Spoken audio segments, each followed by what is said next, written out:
बेटी अपने पति के साथ अपने मायके आती है और आने के बाद अंदर जाकर बैठ जाती है। जो उसके पति होता है, जो उसका, वो अंदर जाता है तो उसकी सास उसको बोलती है, अरे दामाद जी आइए बैठिए, पानी लाकर देती है उसको। लेकिन वो कहता है कि मैं कुछ खाने पीने नहीं आया हूँ और मैं यहाँ बैठने भी नहीं आया हूँ, मैं बस जा रहा हूँ। तो वो कहती है, अरे दामाद जी मुझे पता है कि आप काम धंधे में बहुत ज़्यादा व्यस्त रहते हैं, आप प्लीज़ थोड़ी देर तो रुक जाइए और चाय पी लीजिए। तो वो कहता है, मैं यहाँ बैठने चाय पीने नहीं आया हूँ, आप अपनी बेटी को समझा दीजिए और साथ ही ये डिवोर्स के पेपर लीजिए, आपकी बेटी की अकल ठिकाने आ जाए तो इस पर साइन करवा दीजिएगा और मैं जा रहा हूँ। वो अपनी बेटी को भी बोलती है, तू बोल ना दामाद जी को कि रुक जाए आज। लेकिन उसकी बेटी भी ये कहती है कि इन्हें जाने दो माँ, और वो वहाँ से चला जाता है। तो उसकी जो बेटी होती है वो फिर अपनी माँ को रोकर सारी बात बताती है, कहती है कि माँ मैं आज तक तुम्हें कुछ नहीं बताया, तुमने, क्योंकि तुम्हें तकलीफ़ होगी ये बात सुनकर, इसीलिए मैंने तुम्हें कुछ नहीं बताया। लेकिन शुरू से ही मैं अपनी शादीशुदा ज़िंदगी में दुखी हूँ। रोज़ शराब पीकर आता है और मेरे साथ मारपीट करता है ये इंसान, और लड़कियों के साथ इसके अवैध संबंध भी हैं, नई नई लड़कियों को घर पर लेकर आता है। और जब मैं इस बात की विरोध करती हूँ तो मुझे मारपीट करता है मेरे साथ। साथ ही मैंने सास ससुर से भी अपने इसकी शिकायत की, लेकिन उन लोगों ने भी मुझे ही गलत ठहराया, मेरे ऊपर ही गलत इल्ज़ाम लगाए कि मैं ही गलत हूँ। तो उसकी माँ उसे चुप करती है और कहती है कि मैं तेरे साथ हूँ। लेकिन अगले ही पल उसकी माँ ये भी बोलती है कि मैंने इसी साल तेरी छोटी बहन की शादी करने के बारे में सोचा था। अगर उसके ससुराल वालों को या लड़के वालों को ये पता चलेगा कि इसकी पहले से ही तलाकशुदा बहन है घर पर, जिसकी तलाक हो चुका है, तो उससे कौन शादी करेगा। मैं तेरे आगे हाथ जोड़ती हूँ, तू अपने ससुराल वापस चली जा। लेकिन वो कहती है कि मैं उस नरक में वापस नहीं जाऊंगी, मैं अपनी जान दे दूंगी लेकिन उस घर में वापस नहीं आऊंगी। और वहाँ से भागकर किचन में चली जाती है, अपने आप को जलाने की, अपने आप को मारने की कोशिश करती है। तभी उसकी माँ काफ़ी सारे लोगों को बुलाती है और दरवाज़ा तोड़वाकर उसको बचा लेती है, उसकी जान बच जाती है और कहती है कि तुझे नहीं जाना तो मत जा, मैं तेरा ध्यान रखूंगी। उसके बाद फिर अपनी छोटी बेटी के लिए, उसकी माँ की थोड़ी तबीयत खराब हो जाती है, फिर अपनी छोटी बेटी के लिए लड़का देखना शुरू करती है। अपनी एक फ्रेंड से बोलती है कि इसके लिए ऐसा लड़का देख कि जो इस शहर में ना हो, अगले दूसरे शहर का हो, जो कि उसे इन सब बातों से दूर रहे, वो कि इसकी बड़ी बहन के साथ क्या हुआ है और क्या नहीं। अब इनकी शादी की बात करता है, कहता है कि मेरे परिवार में और कोई नहीं है, मैं और मेरे पिता हैं। मेरे पिता भी अपाहिज हैं, जो कि व्हील चेयर पर ही रहते हैं। शादी की बात करता है, वो अपनी छोटी बेटी को उससे मिलवाती है, एक दूसरे को पसंद कर लेते हैं दोनों। लेकिन उसकी बड़ी जो बेटी थी, जिसका तलाक हो चुका था, वो, उसे कुछ अजीब लगती है ये बात, अपनी माँ को एक तरफ ले जाती है और उसको कहती है कि माँ मुझे ये बात अजीब लग रही है कि लड़का खुद अपनी शादी की बात करने आया है, क्या कोई रिश्तेदार, कोई बुजुर्ग तो होना चाहिए ना जिस जो शादी की बात करे। तो उसकी माँ उसे ये कहकर चुप कर देती है कि तू अपना घर तो बसा नहीं पाई, अपना घर तो बर्बाद करके बैठी है, अपनी छोटी बहन का घर भी बसते हुए नहीं देख पा रही, बसने से पहले ही उसके गृहस्थी में आग लगा रही है। तू चुप हो जा, तू कुछ मत बोल इस मामले में, उसे ये कहकर चुप कर देती है और एक दिन उसी लड़के से उसकी शादी कर देती है। उत्तर प्रदेश के कानपुर का वो लड़का होता है, वहीं उसकी वो शादी कर देती है। वो शादी कर कर अपने ससुराल आ जाती है। लेकिन इस कहानी में आगे बहुत कुछ होने वाला है, तो प्लीज़ आप लोग वीडियो पूरी देखना, और वीडियो अच्छी लगे तो प्लीज़ वीडियो को लाइक कर देना, चैनल को भी सब्सक्राइब कर देना अगर आप लोग चैनल पर नए हैं। तो मैं गीता गुप्ता, स्वागत है आप लोगों का मेरी आज की एक नई सच्ची कहानी में। जय माता दी। उम्मीद करती हूँ आप सभी लोग स्वस्थ होंगे, मस्त होंगे, अपना और अपनों का ख्याल रख रहे होंगे। तो दोस्तों, वो अपने जब ससुराल आ जाती है, आने के बाद उसके वहाँ ससुर मिलते हैं उसे, व्हील चेयर पर ही होते हैं। वो उन दोनों की आरती उतारते हैं, कहते हैं मैं ज़्यादा कुछ तो कर नहीं सकता, लेकिन जो मुझे आता है मैं वही कर रहा हूँ। और दोनों अंदर जाते हैं। उनकी पहली रात होती है, दोनों एक दूसरे से बातें कर रहे होते हैं। जो वो लड़का होता है उसका नाम आदित्य होता है और वो उससे कह रहा होता है, उस लड़की का नाम अनीता होता है, उससे कह रहा होता है कि मैं बहुत खुश नसीब हूँ जो तुम मुझे मिली हो और मुझ जैसे लड़के को तुम मिली हो। तो वो कहती है कि ऐसा क्यों बोल रहे हैं, आप भी बहुत अच्छे हैं और मैं भी बहुत खुश हूँ आपसे शादी कर कर। इतने में ही उसका फ़ोन बजने लगता है। फ़ोन बजने के साथ ही जैसे ही वो फ़ोन उठाता है, बात करता है, तो कहता है ठीक है मैं अभी आता हूँ। ये कहने के बाद वो अपनी पत्नी से कहता है कि फैक्ट्री में आग लग गई है, नासिक वाली फैक्ट्री में, और मुझे अभी जाना होगा तुरंत ही, और तुम प्लीज़ पापा का ध्यान रखना, और पापा अब कुछ भी नहीं कर सकते अपने अपने आप, इसलिए तुम्हें पापा का अच्छी तरह ध्यान रखना होगा। और वो कहता है कि मैं जल्द ही वापस आ जाऊँगा। शादी की पहली ही रात को वो उसे छोड़कर चला जाता है। जाने के बाद सुबह होती है, सुबह वो अपने ससुर के पास आती है, कहती है कि पापा जी आप नाश्ता कर लीजिए। तो वो कहता है मैं बिना नहाए कुछ नहीं खाता पीता बहू, और मुझे नहाना पड़ेगा। तो वो कहती है ठीक है पापा जी आप नहा लीजिए, मैं पानी गर्म करके बाथरूम में रख देती हूँ।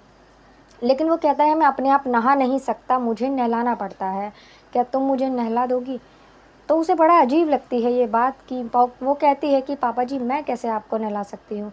तो कहता है तुम भी तो मेरी बेटी जैसी हो, तुम भी मुझे नहला सकती हो, कोई दिक्कत नहीं है। अब वो उसे नहलाने जाती है तो वो एकदम उससे चिपक जाता है जैसे कि छोटे बच्चे करते हैं, और कहता है कि पानी बहुत ठंडा है बहू, इसीलिए मुझे ठंड लग रही है। उसे कुछ अजीब लगता है, लेकिन फिर भी वो इस बात का विरोध नहीं करती, और वो कहती है कि पापा जी आप तो बिल्कुल बच्चों की तरह कर रहे हैं। वो उसे नहला देती है, लेकिन जब उसके पति का फ़ोन आता है तो वो कहती है उससे कि मुझे ये सब बहुत अजीब लग रहा है, और मैं ऐसे कैसे पापा जी के साथ पापा जी को नहला सकती हूँ, वो ऐसे। तो वो कहता है कि मैंने मेड रख रखी थी, लेकिन वो चली गई है छुट्टी पे, मैं जल्द ही किसी और मेड का इंतज़ाम कर दूँगा, जब तक प्लीज़ पापा का ध्यान रखो।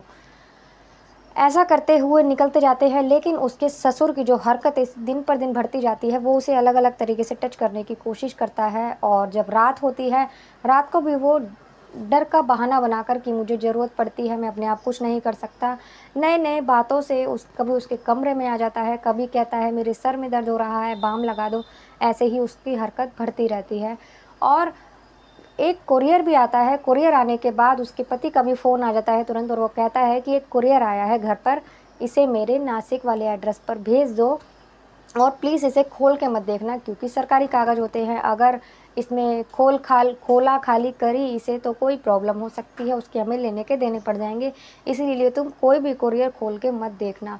ऐसा कहकर वो काफ़ी सारे कोरियर नासिक के एड्रेस पर भिजवा लिया करता था। एक दिन अचानक उसकी बड़ी बहन का फ़ोन आता है, और वो अपनी बहन से बात करती है, कहती है कि मैं ठीक हूँ दीदी, और आप कैसी हो? तो वो जब उसके पति के बारे में पूछती है उसकी बड़ी बहन, तो वो कहती है कि वो तो शादी वाले दिन ही चले गए थे, उनकी फैक्ट्री में आग लग गई थी। तो वो उससे कहती है कि क्या तुम लोगों ने सुहाग रात भी नहीं मनाई? तो वो मना कर देती है, कहती है कि दीदी पहली ही रात वो चले गए थे, और अभी पता नहीं कितने दिन लगेंगे। ये बात उसकी जो बड़ी बहन होती है उसे बड़ी अजीब लगती है। वो उससे कहती है कि सब ठीक तो है ना, कोई चिंता की बात तो नहीं है, तेरे घर में क्या चल रहा है इसका तू पता लगा। यही बोल रही होती है कि पीछे से उसकी माँ आ जाती है और उससे बोलती है कि तू ज़्यादा बकवास मत कर, उसके घर में ज़्यादा ताक झाक मत कर, और कह के अपनी बेटी से फ़ोन ले लेती है, और फिर बात कर कर फ़ोन रख देती है। लेकिन ये सिलसिला अब उसके घर में रोज़ का हो गया था। उसका ससुर अब उसके पीछे ही पड़ा रहता है, आए दिन उसके साथ बदतमीज़ी करता है, और वो सब कुछ बर्दाश्त करती रहती है। सिर्फ़ इसीलिए उसका पति उसके पास फ़ोन करता है और यही बोलता है कि मैं जल्द ही आ जाऊँगा, जल्द ही आऊँगा तुम्हारे पास, तुम्हारे साथ रहने के लिए। काम इतना है कि मैं आ नहीं सकता, सारी ज़िम्मेदारियाँ मेरे ऊपर है। लेकिन अचानक उसको जब उस एक दिन उसका ससुर जो होता है, ससुर उसको ज़बरदस्ती उसके संग करने की कोशिश करता है। वो सो रही होती है, आधी रात को उसके कमरे में आता है और कहता है कि बहू मुझे नींद नहीं आ रही है, प्लीज़ मुझे यहीं सोने दो। और वो जब ऐसा करती है, उसे सुला देती है, और खुद जाकर उसके कमरे में उसका फ़ोन बज रहा होता है उसके ससुर का। जब वो अपने ससुर का फ़ोन चेक करती है, तो उसमें उसी की ही कुछ वीडियो होती हैं जो उसके ससुर ने उसकी वीडियो बना रखी होती है। अब वो ये वीडियो देखने के बाद वो चौंक जाती है, एकदम उसकी सारी बात समझ में आ जाती है कि मेरे ससुर की नीयत ख़राब है और वो मेरे ऊपर बुरी नज़र रखता है। अब उसे सब्र नहीं होता, और वो अपने पति को कहती है तुम बस घर आ जाओ। जैसे ही उसका पति घर आता है, आने के बाद वो अपने पति को जब ये बात बताती है कि तुम्हारे पापा ऐसे हैं, तो वो उसी के ऊपर चिल्लाता है और कहता है तुम्हारी हिम्मत कैसे हुई मेरे पापा के बारे में ऐसी बातें करने की, और उसे डाँट के फिर से वापस चला जाता है। लेकिन अब वो चुप नहीं बैठती, अपनी बहन को फ़ोन करती है और अपनी बहन को सारी बात बताती है। उसकी बहन उससे मिलने आती है उसके घर, और वो जो उसकी छोटी बहन होती है वो उसको कहती है कि दीदी इनके काफ़ी सारे कोरियर आते हैं, मैं आपको लाकर दिखाती हूँ। जब वो उसे कोरियर लाकर दिखाती है तो उसमें एक लड़की का नाम होता है जो कि सरनेम भी उसी का ही होता है। तो उसकी बड़ी बहन कहती है सरनेम तो तेरा ही वाला नाम है, ये लड़की कौन है? तो वो कहती है दीदी मैं नहीं जानती इस लड़की को। तो वो कहती है ठीक है, तो मुझे नासिक वाला एड्रेस दे। वो अपनी बड़ी बहन को नासिक वाला एड्रेस देती है। उसकी बड़ी बहन वहाँ जाती है पोलियो ड्रॉप बन के, बच्चों को पोलियो की दवाई पिलाने के लिए। जैसे ही वो बेल बजाती है, उसकी एक लेडीज़ आती है जो दरवाज़ा खोलती है। दरवाज़ा खोलने के बाद वो कहती है कि मैं पोलियो की दवाई पिलाने आई हूँ बच्चों को, क्या आपके घर में कोई छोटा बच्चा है? तो वो कहती है कि नहीं अभी तो नहीं है, लेकिन होने वाला है 4 महीने बाद। दरअसल वो लेडीज़ जो होती है वो प्रेग्नेंट होती है महिला, और वो देखती है सामने एक फ़ोटो होती है जिसे देखकर उसकी आंखें फटी रह जाती हैं।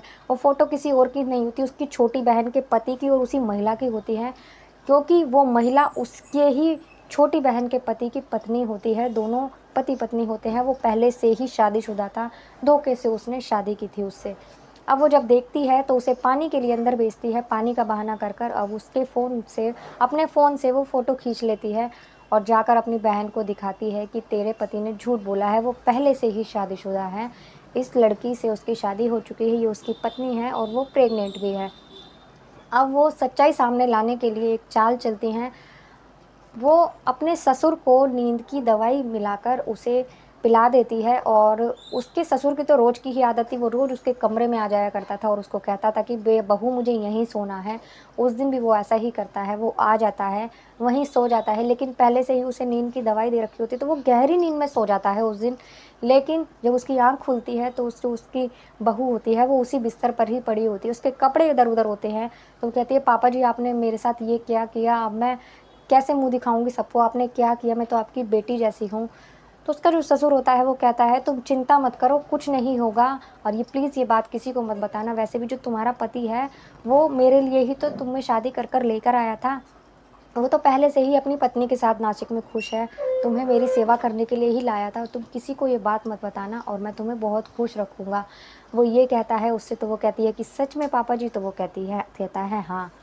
अब वो अपनी बहन को बुलाती है और दोनों, इधर उसका जो बेटा होता है वो भी आ जाता है। बेटा आने के बाद दोनों बाप बेटे बात कर रहे होते हैं।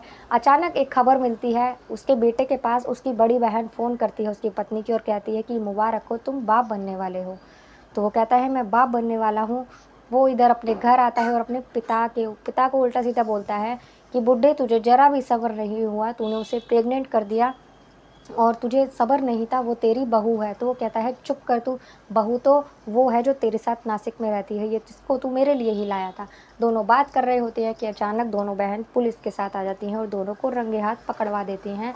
पहली शादी होते हुए भी दूसरी शादी करने के जुर्म में उसको गिरफ्तार कर लिया जाता है, उसके पति को, साथ ही उसके ससुर को भी गिरफ्तार किया जाता है जो कि अपनी बहू के ऊपर गंदी नीयत डालता था, उसको उसके संग हमेशा बदतमीजी करता था। दोनों बाप बेटे को गिरफ्तार कर लिया जाता है। एक बड़ी बहन जो तलाकशुदा थी, उसने अपनी छोटी बहन की गृहस्थी बचाई थी, जबकि माँ यही सोचती थी कि क्या नाम है, मेरी बड़ी बेटी छोटी बेटी की ज़िंदगी ख़राब कर रही है। कभी-कभी हमें सामने वाले की बात मान लेनी चाहिए। अगर उसकी माँ अपनी बड़ी बेटी की बात मानकर थोड़ा-सा भी इस रिश्ते की अगर छानबीन करती तो शायद उसकी बेटी की ज़िंदगी बर्बाद ना होती, बर्बाद होने से बच जाती। तो दोस्तों ये कहानी सुनाने का उद्देश्य किसी को परेशान करना, किसी को दुखी करना नहीं है, आप लोगों को जागरूक करना है। मिलते हैं अगली किसी वीडियो में एक नई कहानी के साथ, तब तक के लिए नमस्कार।